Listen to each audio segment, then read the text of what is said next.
serai pas là, mais le dimanche d'après aussi, le 23, sur Job et sur sa vie. Un homme qui était considéré et qui avait reçu le témoignage de Dieu comme étant intègre et droit, craignant Dieu et s'éloignant du mal, se détournant de tout ce qui était mauvais. Il plaisait à Dieu. Et cet homme va être terriblement éprouvé par Satan, l'ennemi de notre âme, qui va venir le ravager par des Sabéens qui vont venir voler ses bœufs, 500 paires de bœufs, ça veut dire 1000, 500 fois 2, mais aussi ses ânesses, 500 ânesses, qui vont venir tuer tous ses serviteurs, puis voler et ravager là aussi les 3000 chameaux qu'il avait, les 7000 brebis. La foudre va tomber, le cyclone va venir, la tempête. Et Job, qui était si riche, il avait une multinationale, va tout perdre en quelque temps. Mais plus encore, un serviteur arrive et lui dit, Job, j'étais là, non loin de tes enfants. Et un vent est venu, une tempête, un cyclone. Il a balayé la maison dans laquelle il festoyait. Ils sont tous morts. Job s'est assis sur la cendre. Il a pleuré. Et il s'est demandé pourquoi. Qu'ai-je fait ? Dieu avait donné et rendu ce témoignage qu'il était intégré droit et pourtant il est passé par toutes ces épreuves. Et dès lors, le Seigneur nous donne déjà une leçon à retenir et un enseignement profond et spirituel. C'est qu'il y a différents types d'épreuves. Il y a les épreuves qui sont la conséquence de mes mauvaises actions. Quand le Seigneur me dit « ne touche pas à cela » et que j'y touche, il y a une conséquence liée à ma désobéissance. Et il l'avait dit déjà au peuple, « si vous désobéissez, alors il y a des malheurs qui arriveront sur vos vies et sur votre pays. » Ça, c'est un premier type d'épreuve qui est lié à ma propre responsabilité. Et puis, il y a Dieu qui met lui-même à l'épreuve. Genèse chapitre 22, la plus grande et la plus terrible épreuve pour Abraham, n'est pas venue d'ailleurs de sa désobéissance, ni même de l'ennemi de son âme. Mais Dieu mit Abraham à l'épreuve. Genèse 22, 1. Et il lui dit, va-t'en de ton pays, va et offre ton fils en sacrifice. Offre-moi-le. Et bien sûr, Dieu va délivrer Isaac, le fils d'Abraham, de la main d'Abraham quand il était prêt à le faire, car il voulait obéir, et Dieu va lui dire « Stop, car je sais maintenant que tu crains Dieu. » Et c'était pourtant la plus grande épreuve de sa vie. Comme quoi Dieu peut nous mettre à l'épreuve. Et puis il y a l'ennemi de notre âme. Jésus dira lui-même à Pierre « Satan vous a réclamé pour vous cribler comme le froment. » Et il avait choisi de cribler aussi Job. Mais la fin est glorieuse, mes frères et sœurs. Parce qu'à la fin, Dieu a le dernier mot. Dieu a la victoire, nous l'avons chanté. Il est un Seigneur de victoire, un Seigneur de puissance. Mais il est vrai que lorsque nous traversons des épreuves, et de terribles épreuves, pour lesquelles nous disons « Mais Seigneur, je ne comprends pas. Pourquoi ça semble si injuste ?» Eh bien, il y a le spectre de l'injustice qui plane au-dessus de nos têtes, de l'incompréhension, du pourquoi l'innocent souffre et le méchant prospère. C'est exactement ce que Asaph lui-même a déploré devant Dieu dans son psaume 73, mais jusqu'à ce qu'il ait pénétré dans les sanctuaires de Dieu. Tout à coup, il a compris et perçu une dimension spirituelle qu'alors, il n'avait pas perçue car elle lui était voilée, cachée. Et Dieu va l'amener à une grandeur spirituelle, une maturité, une compréhension, une confiance totale. Job.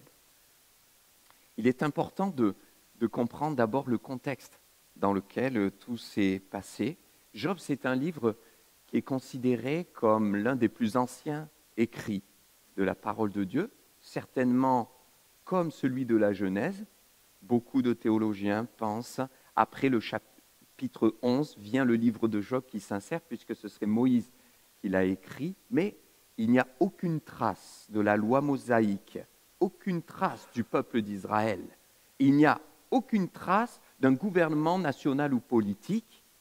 Et c'est ce qui fait que, si c'est un livre extrêmement ancien, beaucoup de personnes s'identifient à Job dans leurs épreuves. Et on a l'impression parfois qu'il est comme proche de nous. Voilà pourquoi j'ai enlevé le pupitre. Parce que finalement, ce matin, il faut qu'on parle cœur à cœur de l'épreuve. C'est ça la réalité de la foi et de l'amour de Dieu aussi pour nous. Parce que justement, le défi pour Job, c'est de dépasser son incompréhension qui lui a fait croire à un moment donné que Dieu était loin de lui. Alors que dans l'épreuve, le Seigneur était près de lui. Et le Seigneur a même témoigné de son intégrité, de sa droiture de cœur, comme quoi ce n'est pas parce qu'il était méchant, qu'il était détourné de Dieu et qu'il était pécheur, que le malheur est tombé sur lui. Et donc c'est un troisième type d'épreuve. J'ai parlé des conséquences de nos actes, j'ai parlé de l'épreuve d'Abraham, où c'est Dieu qui l'a mis à l'épreuve, mais il y a aussi des épreuves que nous subissons malgré tout et malgré nous, et pour lesquelles, parfois, nous n'y sommes pour rien. Il peut y avoir quelque chose qui nous échappe, qui nous dépasse. D'ailleurs, c'était le cas de Job, car il ne savait pas qu'il était en proie à un terrible combat spirituel dans les cieux. Et il y a ces épreuves, parfois, qui s'abattent sur une vie. Et j'ai envie de dire malheur à toutes les personnes qui osent accuser des frères et sœurs, des chrétiens, des gens en disant « Ah, si il y a telle maladie sur sa vie, c'est qu'il a dû pécher. Ah, si tel malheur, si tel tourment lui arrive, s'il a tout perdu, c'est forcément qu'il a fait quelque chose de mal et que Dieu est en train de le punir. » Ce texte, ce livre entier est en train de nous montrer que cette théologie est erronée et qu'elle déplaît fortement à Dieu. Parce qu'il y a un homme intègre et droit qui est passé par le malheur sans savoir pourquoi. Pourquoi, Seigneur? Peut-être que quelqu'un passe par une épreuve difficile ce matin et tu te dis pourquoi?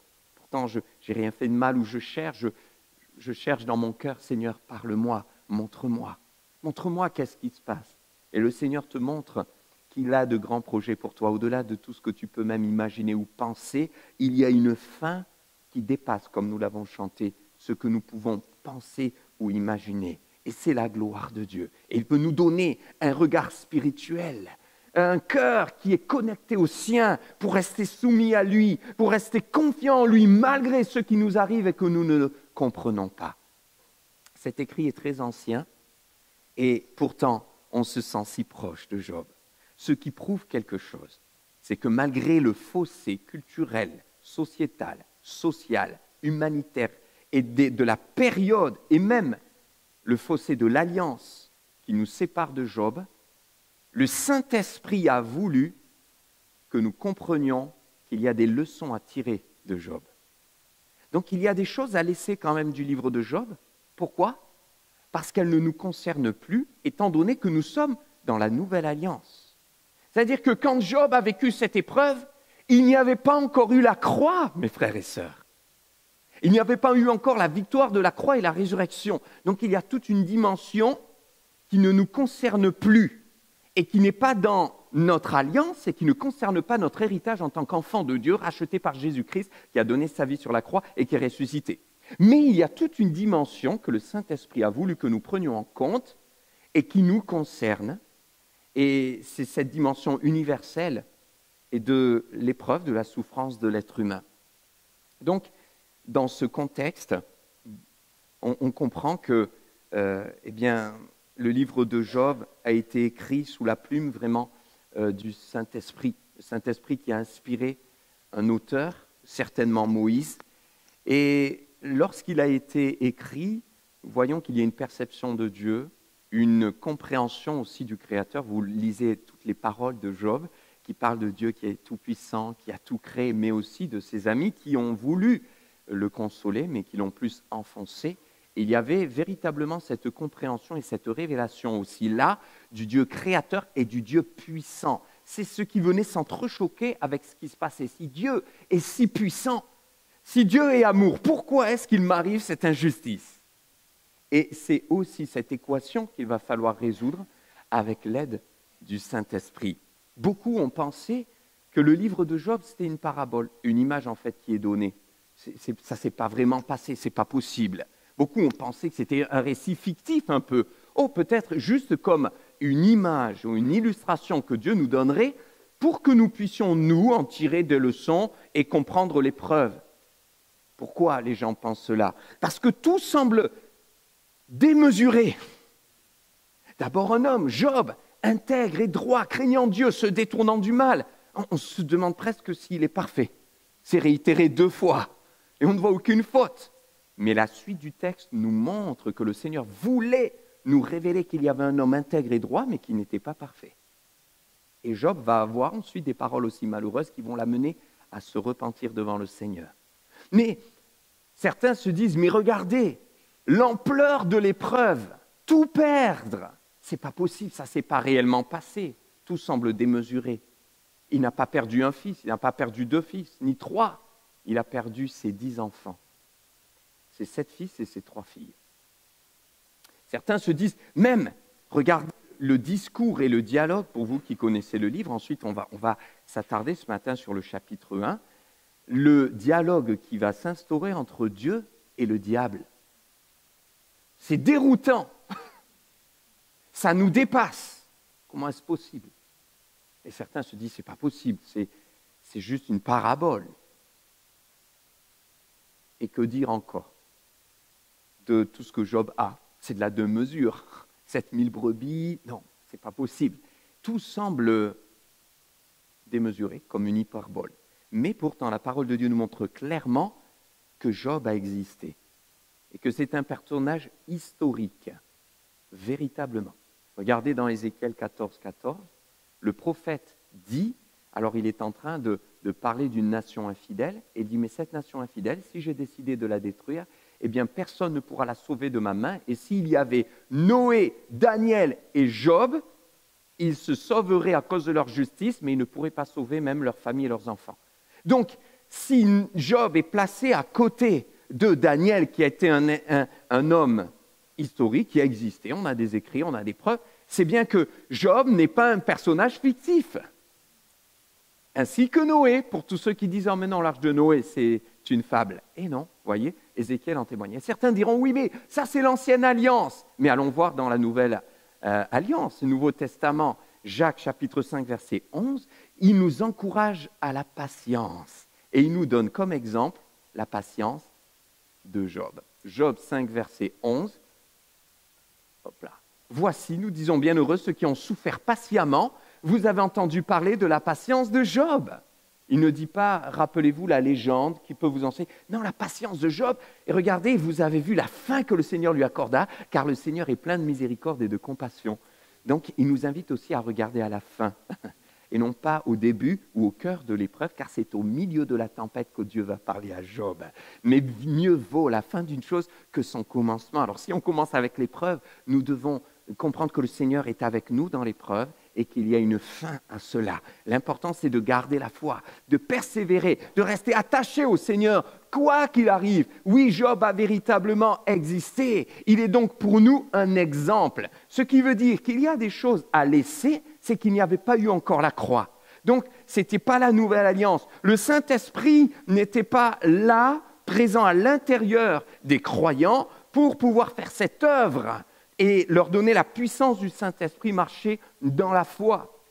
Et ils n'avaient pas encore eu cette révélation et cette lumière de l'espérance du salut éternel. Mais c'était quand même des hommes de foi. Par contre, il y a des principes que l'on peut garder pour tous ceux qui diraient « Mais ce livre, c'est un livre de l'Ancienne Alliance, ça ne nous concerne pas. » Et regardez, nous devons tirer les principes spirituels qui s'en dégagent. Et Jacques le dit, par exemple, la patience de Job. Et ça va être tout notre travail. De quel principe on peut retirer. Alors, il y a vraiment des différences nettes, et ça c'est important, entre l'ancienne alliance et la nouvelle alliance.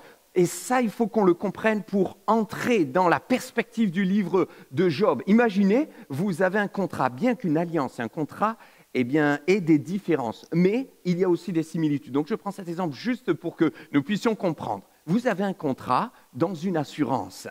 Et puis vous résiliez ce contrat pour un nouveau contrat. Êtes-vous soumis à l'ancien contrat?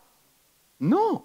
Et si l'assurance vous dit « Mais attendez, vous devez nous régler 64 € pour tel frais, parce que c'était sous l'ancien contrat », vous êtes en droit de dire « Ah non, non, non, c'est l'ancien contrat ». Dans le nouveau contrat, vous avez vu, vous nous aviez dit, et nous l'avons signé, que ces 64 € étaient pris en charge. Ah oui, d'accord, on ne peut rien faire, c'est le nouveau contrat. Voyez un peu? C'est ça, l'ancienne alliance et la nouvelle alliance. Dans la nouvelle alliance, il y a des termes de l'ancienne alliance qui ne peuvent plus nous atteindre et qui ne nous concernent pas. Sinon, pour être pardonné, il faudrait faire des sacrifices. Mais aujourd'hui, nous avons le sacrifice de Christ qui nous permet d'entrer dans la présence de Dieu. Donc il y a tout un ensemble, effectivement, qu'il va falloir laisser de côté, mais qui a valeur historique pour nous montrer ce que Job a vécu. Mais nous allons le transporter et le transposer dans ce que nous pouvons vivre aujourd'hui dans la nouvelle alliance. Et donc, la position du diable a changé, c'est important de le comprendre.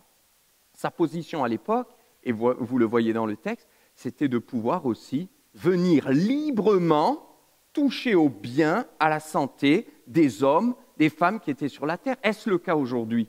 Nouvelle alliance, Jésus a dit à la croix, j'ai dépouillé la puissance du diable et les dominations, je l'ai livré en spectacle, je voyais le diable tomber du ciel, comme un éclair. Et la puissance du diable a été réduite considérablement par l'œuvre de la croix. Si ça, on ne le comprend pas et qu'on voit le diable partout, ça veut dire qu'on remet en question la puissance de la croix. Et Jésus est ressuscité. Et désormais, le diable, il est toujours là, il peut agir, mais son œuvre est réduite considérablement. Sa puissance est réduite et sa manière d'agir va être réduite. Comment elle est? Eh bien, alors qu'autrefois, son action pouvait être, eh bien, vous l'avez vu, il va donner carrément une maladie à Job. Aujourd'hui, dans la Nouvelle Alliance, Paul nous dit comment combattre le diable. Et Paul a été lui-même en proie à une écharpe dans la chair. Et qu'est-ce qu'il dira? C'est Dieu qui a suscité un ange de Satan pour me souffleter une écharpe de la chair afin que je ne m'enorgueillisse pas. Ça veut dire que la puissance du diable a été encore plus limitée. Et qu'est-ce que le diable peut faire? Il peut vous mentir. Jean 5,44, Jésus le dira, c'est le menteur dès le commencement, et ça, il l'a gardé, c'est clair, son pouvoir de mensonge pour te faire croire que le Seigneur ne te pardonne pas, qui va amener un pouvoir de culpabilisation. Il est devant le trône et il accuse en permanence les élus, Apocalypse chapitre 12. L'accusateur qui veut te plonger dans la culpabilité, le menteur qui veut te faire croire que Dieu n'est pas avec toi, qui veut te faire croire que Dieu ne t'aime pas, comme déjà au temps de Job, où il a essayé de faire croire que si Dieu est tout-puissant et qu'il lui arrive, finalement, c'est qu'il ne l'aime pas, parce que la plus grande force du diable, c'est d'arriver à faire croire aux enfants de Dieu que finalement Dieu ne les aime pas. Il sait qu'il ne peut pas te faire croire que Dieu n'est pas là, que Dieu n'est pas plus puissant que cela, finalement. Ça, il ne peut pas. Tu sais qu'il est tout-puissant, tu sais qu'il est créateur. Alors il va tout faire pour te faire croire qu'au fond, s'il laisse faire, c'est qu'il ne t'aime pas. Et donc là, il y a un combat contre lui, combat contre les pensées. Il va vous envoyer des pensées. Il va essayer de vous influencer et vous pousser au péché. C'est ce qu'il a fait avec Job. Il a tout fait pour le pousser à renier Dieu. Ça va être là le champ d'action du diable. C'est pour ça qu'il y a un champ d'action dans le combat spirituel et des armes à revêtir, mais qui sont celles de la nouvelle alliance. Éphésiens chapitre 6, Paul dit, vous n'avez pas à lutter contre la chair et le sang, mais contre les puissances, les dominations, les esprits méchants dans les lieux célestes. Donc là, on comprend qu'on a encore un combat contre le diable, mais comment le mener? La ceinture de la vérité. Quand tu marches dans la vérité, tu fais mordre la poussière au diable. Voilà ce que le Seigneur est en train de dire. Le bouclier de la foi. Quand tu marches par la foi, tu tiens ferme dans la foi, eh bien le diable, il se casse les dents. Voilà. C'est ça, les chaussures du zèle de l'évangile. Quand tu as compris ta mission et que tu témoignes et que tu ouvres ton cœur, tu gagnes des âmes et l'ennemi perd du terrain. Vous voyez, c'est ces armes-là. C'est dans ce contexte-là. Donc c'est important de comprendre que le diable a perdu sa position entre le temps de Job et nous, qu'il a perdu énormément de sa puissance et qu'il n'a plus le même champ d'action dans sa manière d'agir. Maintenant, vis-à-vis de nous, qu'est-ce qui a changé par rapport à Job? On fait un parallèle. Job, déjà, il a tout perdu, n'est-ce pas? Tout. Parfois, peut-être nous nous comparons un petit peu trop rapidement, avec un léger manque d'humilité. Frère, je passe par une épreuve. Ma machine à laver est tombée en panne. Je me sens comme Job. Et frères et sœurs, je pense qu'il faut qu'on soit sérieux. Cependant, il y a des gens qui passent par vraiment des souffrances terribles. Dans ma famille, on ne me parle plus, on m'a rejeté. Mon voisin m'insulte, me persécute. C'est une véritable épreuve quotidienne. Mais pouvons-nous réellement, sincèrement, la comparer à celle de Job, qui a vraiment tout perdu? Comme je le disais, perdre un enfant, c'est ce qu'il y a de plus terrible. Mais Job n'a pas perdu un enfant, ni 2, ni 3. Il a perdu 10 enfants, tous ses enfants, fils et filles. Donc, dans la comparaison, il nous faut de la mesure. En nous disant, mais si le Seigneur a relevé Job, si le Seigneur a encouragé Job, si le Seigneur lui a donné une victoire finale, alors moi, dans mon épreuve, le Seigneur pourra me la donner. Et puis, il y a aussi des différences. La différence au niveau du fossé culturel, bien sûr. Et là, on va relever et faire des parallèles sur notre implication spirituelle. Et on a parlé de la différence de la croix. Et ça, c'est fondamental. Job ne pouvait pas s'appuyer sur le Saint-Esprit. Nous, oui. Et toi, oui. Maintenant, Dieu lui-même, dans sa manière d'agir, quelqu'un me dira, mais Dieu n'a pas changé. Ok, les situations ont changé. Ok, Job a changé. Ok, il y a certains domaines qu'il faut garder. Et on va travailler sur ça, c'est le plus compliqué. Mais Dieu, lui, Dieu ne change pas. Jésus change-t-il? Non, n'ayez pas peur, il n'y a pas de piège. Hein. Il est le même hier, aujourd'hui et éternellement. Mais si Dieu ne change pas, il change quand même dans sa manière de parler, dans sa manière d'agir. C'est pour ça que les termes de l'alliance ont changé. Je reprends l'exemple de tout à l'heure. L'assurance n'a peut-être pas changé, vous avez la même. Mais les termes de l'alliance ont changé. Ce qui veut dire que le rapport va changer. Mais c'est ce que nous vivons nous-mêmes. Prenons un exemple simple. Quand vous qui êtes parents, quand vos enfants étaient tout petits, ils étaient bébés, comment est-ce que vous leur parliez? Petit, oh, mon fils, ma fille, on a été areux, il y en a, ils sont gaga, voilà. Mais je ne pense pas qu'à 4 ans, vous leur parlez comme ça. Vous avez changé de manière de parler. Sinon, ils vous disent « je suis grand ». Je suis un grand, arrête de me parler comme un petit. Et à 8 ans, vous parlez encore différemment. Et à 15 ans, quand ils sont adolescents, vous parlez encore différemment. Pourtant, vous n'avez pas changé. Enfin, en tout cas, vous êtes les mêmes parents. Et quand ils sont adultes, j'espère que vous ne leur parlez pas que comme ils avaient 3 ans. Il y a eu une évolution. La manière de parler a changé. La même manière, on est là-dedans, dans le livre de la Genèse, dans la petite enfance de l'humanité.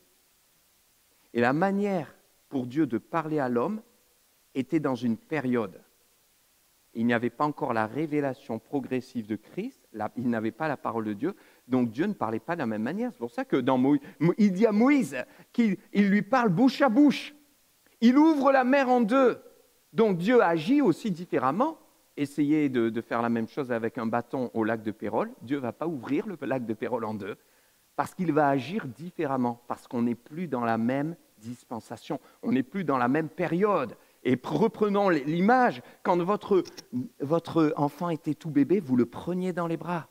Votre manière d'agir avec lui était différente. Vous le conduisiez partout, vous aviez les yeux en permanence sur lui. C'est ce que Dieu a fait dans l'âge de la petite enfance de son peuple. Lorsque son peuple est sorti d'Égypte, il le conduisait par une colonne de nuée, une nuée et une colonne de feu la nuit. Il ne le quittait pas en permanence, comme des parents qui ne quittent pas l'enfant. Et il agit, c'est d'une manière tellement forte et concrète, et certains disent parfois, mais moi j'aimerais bien que Dieu agisse de la même manière, qu'il ouvre la mer en deux devant mes yeux, je croirais, mais Dieu n'agira jamais comme ça, parce que vous-même, vous n'agissez pas comme ça.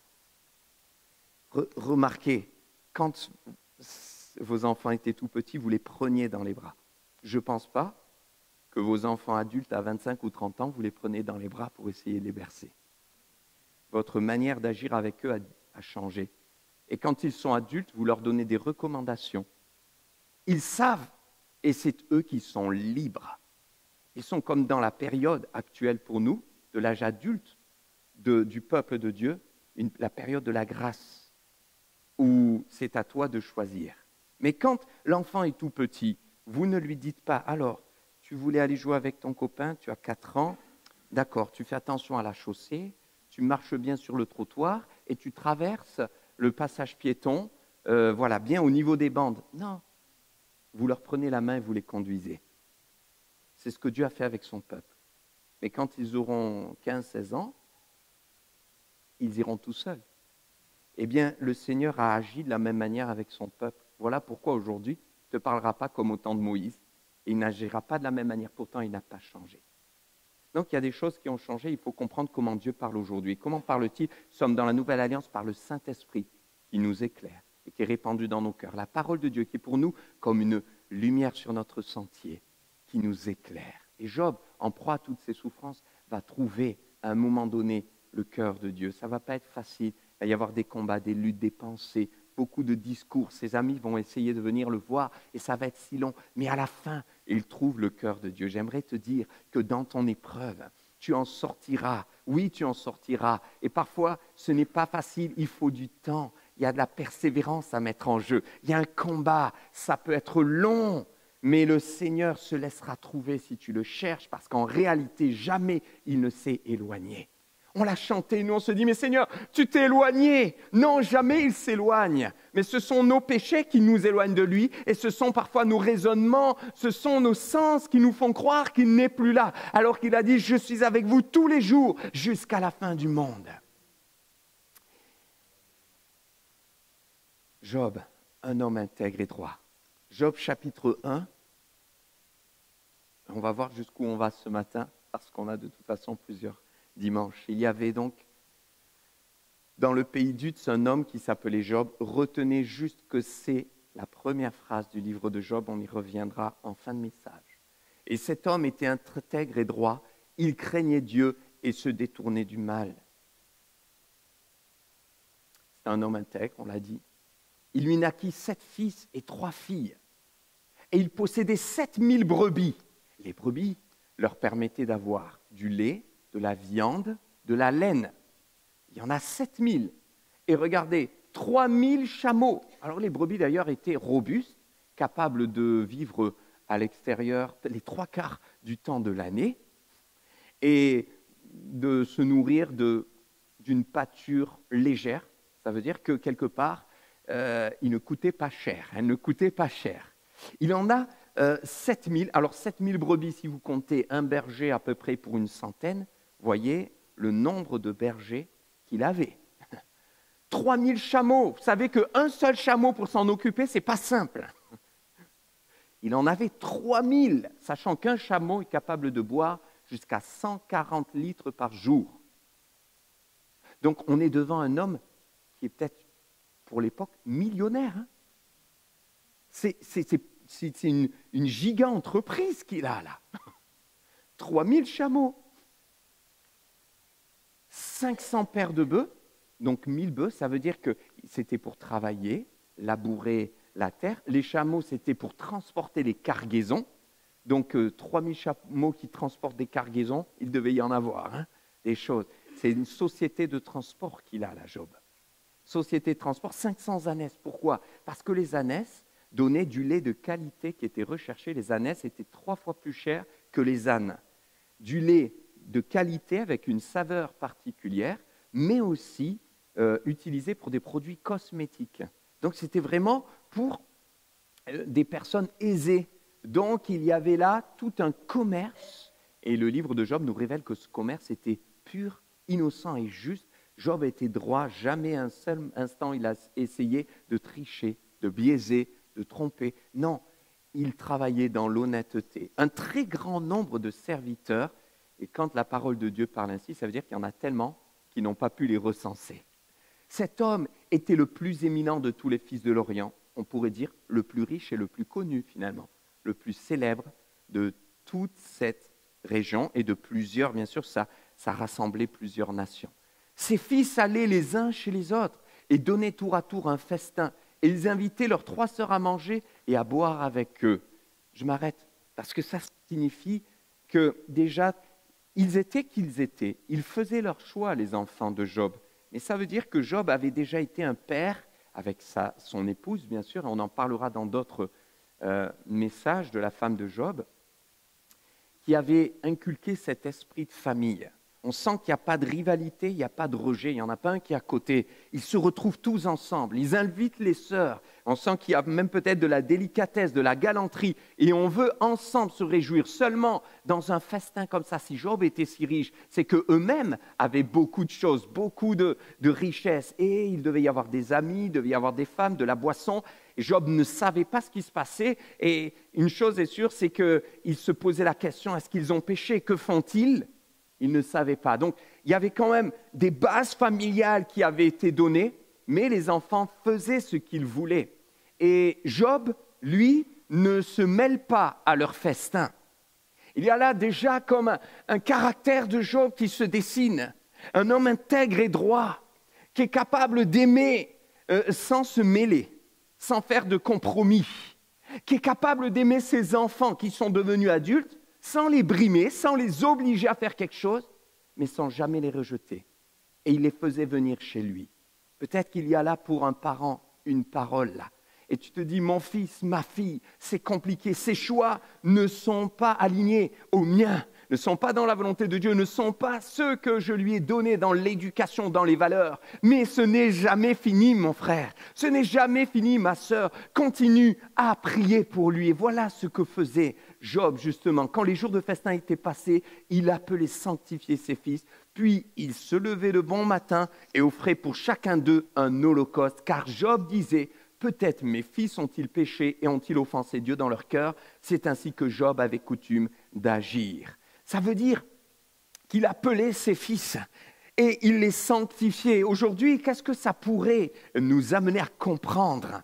Je crois que ça veut dire qu'il manifestait sa foi en Dieu. Et autant tes enfants se sont peut-être éloignés du Seigneur, Dieu t'invite à continuer à les encourager dans la foi, pas par des versets pour les assommer, mais par qui tu es, par cet amour qui les accueille. Quel que soit ce qu'ils ont fait hier, quel que soit ce qu'il a fait ce week-end, c'est mon enfant et tu seras toujours le bienvenu chez moi. Quel drame quand des parents se disent chrétiens et que, soi-disant, à cause de leur foi, ils n'acceptent plus leurs enfants parce qu'ils ont fait des choix contraires peut-être à leurs valeurs.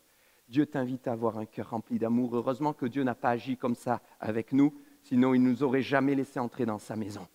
J'étais pécheur, il m'a laissé entrer. Quel que soit le péché qu'il a fait, accepte-le, aime-le et continue, sans jamais lui dire « je suis d'accord avec ça, je ne suis pas d'accord avec ça, mais je t'aime et je t'aimerai toute ma vie ». Job était un homme qui se levait de bon matin et il offrait pour chacun d'eux un holocauste. L'holocauste, ça veut dire tout entier. C'est un homme entier. Ce n'est pas un homme qui garde. L'holocauste, on brûlait tout. Rien ne restait. Et vous imaginez le nombre de festins avec le nombre d'enfants. En fait, ça veut dire qu'il donne beaucoup au Seigneur et sa consécration à Dieu, ça lui coûte. Si tu veux vraiment donner à Dieu, ça va te coûter. Et s'il y a eu des sacrifices qu'il a faits, mon frère, ma sœur, oui, il y a un sacrifice que Dieu te demande. C'est ta vie. Mais Seigneur, je vais sacrifier ma vie pour souffrir. Non, le Seigneur te dit, moi, j'ai sacrifié ma vie et j'ai souffert pour toi. Et toi, je te demande maintenant de me donner tout. Et peut-être que quelqu'un a besoin ce matin de revenir au Seigneur et de tout lui donner. Qu'est-ce que tu ne lui as pas encore donné? Qu'est-ce que tu as repris? Donne-lui tout. Dis-lui, me voici. Il se levait de bon matin. Ça veut dire qu'il cherchait la face de Dieu. C'était sa priorité. Le Seigneur est-il ta priorité? Jésus reste-t-il ta priorité? Et il le faisait régulièrement. Ce n'est pas lui qui avait festoyé, ce n'est pas lui qui avait invité toutes ces personnes, mais il le faisait, ce qui veut dire c'était un homme constant, un homme qui a marché avec le Seigneur. Et la véritable confiance en Dieu te poussera à de la constance. Dieu ne veut pas faire de nous des gens qui un coup disent oui Seigneur et le lendemain je m'en vais. Dieu veut travailler nos cœurs, faire un miracle. Et la puissance du Saint-Esprit en toi, en moi, c'est de faire de nous des hommes et des femmes constants. Je me donne à toi, mais Seigneur, tu vas m'aider à être plus fidèle. Et Job était fidèle et il était prêt à offrir pour ses fils et à se lever de bon matin. Es-tu prêt? Es-tu prête? Sommes-nous prêts à nous lever le matin pour prier pour nos enfants? pour prier afin qu'ils soient sauvés, pour prier afin qu'ils acceptent Christ. Et le Seigneur est en train de te dire, tu vois, même si tu ne vois pas de tes yeux, même si tu ne réalises pas devant toi les progrès, le résultat, le fruit de tes prières, le Seigneur œuvre dans l'invisible. Car un des enseignements puissants de tout le livre de Job, c'est que Job, alors qu'il perd tout, il perd même ses enfants, il souffre, il pleure, il crie même à Dieu, où es-tu? Tu t'es abattu, tu m'as abattu, tu me brises, tu me broies, je ne comprends pas, pourquoi tu ne m'aimes pas? Il va même dire ces paroles à Dieu. Et à la fin, Dieu va lui dire, mais quel est celui-ci qui obscurcit mes desseins? Job, secoue-toi, réveille-toi, ce n'est pas parce qu'il t'arrive tout ça que je ne t'aime pas. J'étais avec toi à chaque fois que tu le traversais, même si tu ne me voyais pas, même si tu ne me sentais pas, même si tu ne me ressentais pas. Et Dieu est en train de dire à tous ses enfants, ce n'est pas parce que tu ne vois pas de tes yeux encore le fruit. Ce n'est pas parce que tu ne sens plus la présence de Dieu dans ta vie. Ce n'est pas parce que tu ne le ressens pas près de toi, mais loin de toi, qu'il t'a abandonné et qu'il est réellement loin de toi. Mais en réalité, dans l'invisible, le Seigneur est toujours là. Et il a un regard sur ta vie. Les fils de Dieu vinrent un jour se présenter devant l'Éternel et Satan vint aussi au milieu d'eux. On arrive à un point compliqué. Un point tellement compliqué qu'on ne va pas l'aborder ce matin, je n'ai pas le temps. Mais on va faire une chose, mes frères et sœurs, pour vous plonger au cœur de Job avant de conclure. Lisez chez vous, si vous y arrivez, oui, vous allez y arriver. Tout le livre de Job, 42 chapitres. Lisez, méditez, partez dans cette méditation du livre de Job. Permettez-moi de vous demander peut-être d'arrêter votre méditation régulière quotidienne et de dire, je vais me plonger dans Job. Et tous les jours, je vais lire peut-être 3, 4 chapitres, et vous allez peu à peu plonger dans les profondeurs de la présence et de l'amour de Dieu, alors que vous allez traverser dans ces profondeurs de la présence de Dieu, vous traverserez des méandres. Vous allez traverser des incompréhensions, de l'injustice, de la colère, comme dans toutes les phases d'un deuil. On passe par le déni, on peut passer par la colère, on peut passer par l'incompréhension. Mais à la fin, il y a une lueur.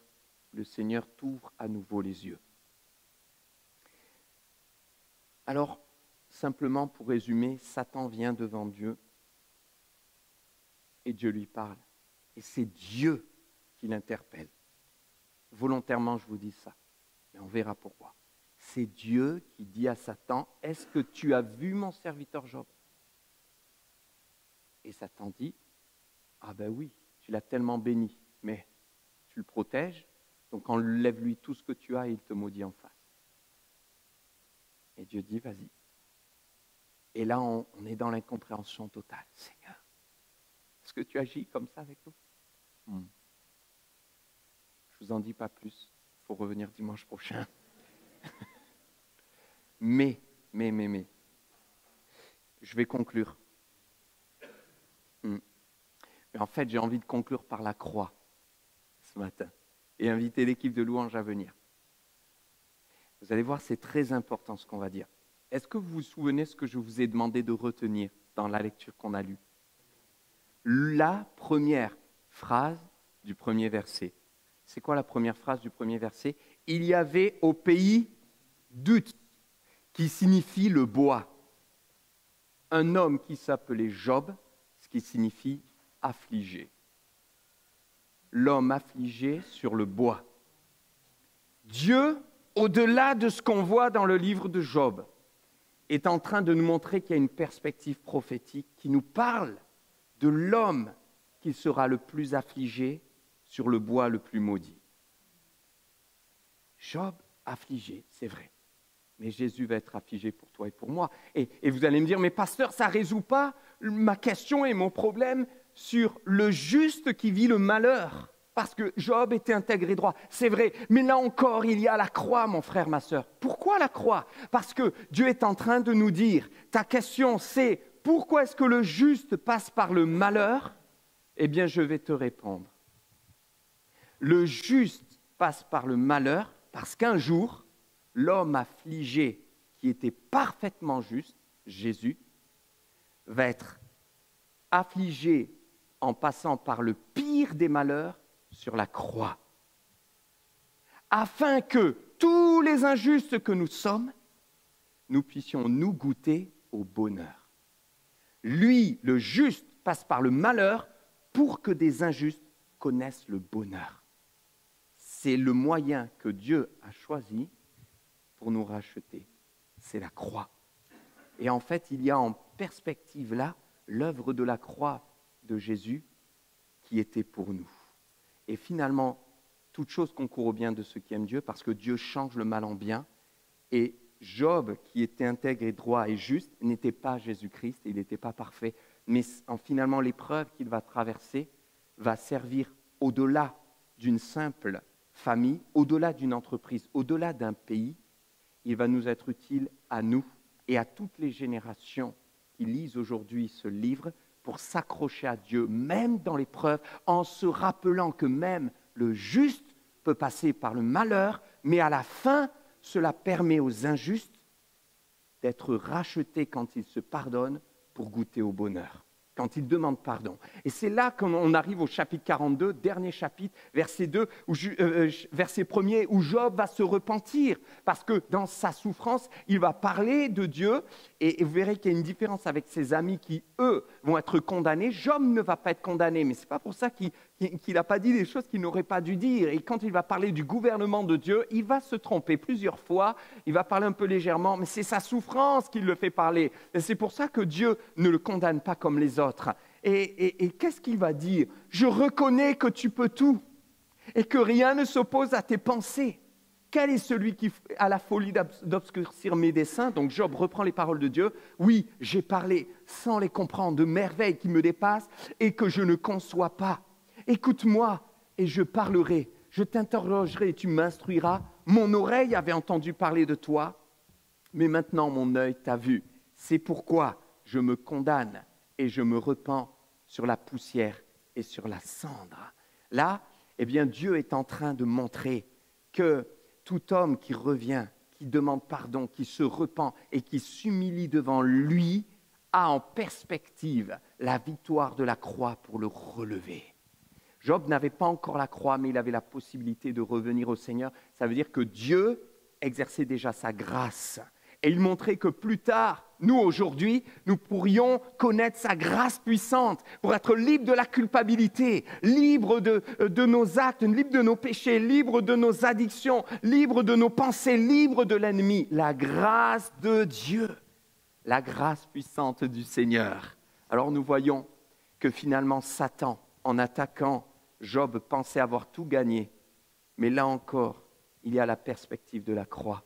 Quand Satan va mettre dans Judas ce dessein de vendre Jésus, il pense avoir gagné. Et il se frotte les mains. Et quand Jésus est frappé, lacéré, crucifié, il se dit, c'est ma plus grande victoire. Mais ce fut sa plus grande défaite. La croix. Et de la même manière, lorsque Job va être brisé par ses épreuves, Satan pensait à gagner, car son but c'était de le tuer. Mais Dieu avait gardé sa vie, parce que sa vie était dans le creux de ses mains. Et il lui avait dit, ça, tu ne pourras pas y toucher. Et finalement, le Seigneur va faire revenir à la vie un Job qui semblait comme mort et qui, quand il parle, il est en train de dire, je suis comme mort. Et il le dit, d'ailleurs, maudit soit le jour où je suis né. Il est comme mort et Dieu le ramène à la vie. Et ça nous parle de la résurrection, mes frères et sœurs. Un chrétien aujourd'hui dans la Nouvelle Alliance, il est au bénéfice de la croix et de toutes ses conséquences, c'est-à-dire la résurrection. Tu peux vivre en résurrection de vie. Et le Seigneur veut dire à quelqu'un, je veux ressusciter ton âme ce matin. Elle est comme morte, tu as perdu ta joie, tu as perdu ton espérance. Mais je veux te ramener à la vie, fais-moi confiance. Ne laisse pas l'ennemi te troubler et interférer dans ta relation avec moi. Quand le diable pensait avoir gagné, c'était finalement la plus grande victoire de Dieu.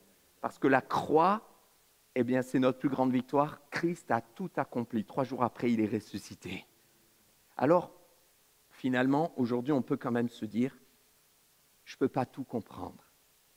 Comme si le Seigneur te dit, tu ne peux pas tout comprendre. Et tout ne te sera pas révélé ici-bas de ce que tu vis. Parce que finalement, nous, on a le livre de Job. On a tout devant nos yeux. Mais Job, même quand il va être rétabli, que Dieu va lui donner le double de tout ce qu'il avait eu, il va avoir à nouveau des enfants, et puis il va mourir âgé, rassasié de jours dans la présence de Dieu. Même à ce moment-là, il n'aura jamais su ce qui s'était réellement passé au moment de son épreuve. Et tu vois, il y a des choses qui nous seront toujours cachées. Et demander toujours pourquoi au Seigneur ne nous donnera pas la réponse. Par contre, lui dire, Seigneur, me voici, je m'abandonne à toi, je te fais confiance, ça change tout. Et Job, son attitude est remarquable, il s'est levé. Quand il apprend que ses enfants sont morts, qu'il a tout perdu, il se lève. Moi, je me dis, je me serais écroulé. Pas vous? Lui, il s'est levé. Et Dieu te dit, dans ton épreuve, lève-toi. Je te donne la force de te lever. Et puis ensuite, il a déchiré ses vêtements, il a pleuré, il a crié, il a vécu son deuil. Et le Seigneur te dit, mais crie à moi, humilie-toi devant moi, pleure devant moi, tu as le droit de pleurer. Dans son épreuve, dans la souffrance, dans le deuil, Jean 11,35, le verset le plus court de la Bible, Jésus pleura. Et ça, c'est le début finalement de la victoire, les pleurs, quand tu les répands devant le Seigneur, que tu répands ton amertume, que tu lui dises ce que tu as sur le cœur, ce qui te fait souffrir. C'est le début de la victoire parce que Dieu te travaille, il te laisse parler, il te libère et il sèche tes larmes. Et le Saint-Esprit vient, il est le consolateur. Job s'est levé, Job a pleuré devant Dieu. Et ensuite, Job, qu'a-t-il fait? Eh bien, il s'est prosterné, c'est extraordinaire. Il apprend qu'il a perdu tous ses enfants, il se prosterne devant Dieu. Ça, c'est le signe de la grande soumission, de dire, Seigneur, je me soumets à toi, même si je ne comprends rien, même si je ne sais pas pourquoi, je ne peux pas l'expliquer, je me soumets à ta volonté. J'accepte, mais sans lâcher. Ça veut dire, il ne lâche pas dans la foi, tout en acceptant la volonté de Dieu. Voilà ce que le Seigneur te demande ce matin. Accepter sa volonté, tout en te battant dans la foi et sans oublier que le Saint-Esprit est en toi. Il aurait pu se tourner avec violence contre les Sabéens, parce qu'il y a des gens qui sont venus égorger ses serviteurs, tout voler. À aucun moment il ne parle des gens qui lui ont fait du mal. Il n'est pas dans la révolte contre eux, il n'est pas dans le combat charnel, il s'abandonne à Dieu. Et ensuite, il parle et il dit, l'Éternel a donné, l'Éternel a repris, que le nom de l'Éternel soit béni. Je suis venu nu du sein de ma mère sur la terre, je repartirai nu dans le sein de la terre. Ça veut dire qu'il est en train de proclamer que tout est grâce devant Dieu. Il est en train de dire, je suis devenu extrêmement riche, j'ai une multinationale, j'avais tout, j'ai tout perdu, mais tout vient de Dieu, c'est lui qui donne, c'est lui qui reprend. Quand j'ai la santé, c'est une grâce de Dieu. Amen. Amen. Quand j'ai un peu d'argent, c'est une grâce de Dieu. Amen. Tout ce que j'ai, c'est une grâce de Dieu. Je suis venu au culte, c'est une grâce de Dieu. Je peux chanter, c'est une grâce de Dieu. Il y a un groupe de louanges, c'est une grâce de Dieu. Il y a une sono, c'est une grâce de Dieu. Il y a une vidéoprojection, c'est une grâce de Dieu. Ce matin, je me suis levé, j'ai pris un café, c'est une grâce de Dieu. Je tourne le robinet, c'est une grâce de Dieu. Un homme qui vivait déjà dans la grâce, alors qu'il était dans l'ancienne alliance. Quand tu vis dans la grâce, le diable n'a plus d'emprise sur toi. Amen. Amen. Est-ce qu'on peut se lever ensemble? Jésus est là. Peut-être qu'il y a eu des pages de ton histoire terrible qui ont été écrites. Et le Seigneur est là pour écrire une nouvelle page de ton histoire. Oui, cette confiance et cet abandon total entre ses mains. Job, son histoire a été écrite comme belle. Puis au milieu du livre, il y a des pages terribles qui s'écrivent. Souffrance, deuil, départ, douleur, larmes, injustice. Mais Dieu est venu et lui dit, tu ne me vois plus, tu ne me sens plus, tu ne me sentais pas, mais j'étais là tout près de toi. Alors maintenant, tu te confies en moi. Oui, Seigneur, car je reconnais que tu peux tout. Alors, je vais réécrire une page. On va écrire une nouvelle page sur ton histoire. Car je suis tout puissant pour te relever. Traverse l'épreuve avec moi. C'est pas pour rien que Dieu a parlé à Job au milieu de la tempête. C'est au milieu de ton épreuve qu'il te parle ce matin, afin que ce qui est mort revienne à la vie. Il est tout puissant, mais il est aussi amour. Il t'aime, même si tu ne comprends pas ce qui t'arrive. Reste accroché à lui. Il t'aime d'un amour éternel. On l'a chanté, rechanté. Son amour durera Jamais. Ce n'est pas parce que je ne comprends pas que Dieu ne m'aime pas. Ce n'est pas parce que je ne le sens pas que Dieu n'est pas là. Il est là. Amen. Gloire à toi, Seigneur. Proclamons-le ensemble. Chantons-le de tout notre cœur. Merci, Seigneur. Amen.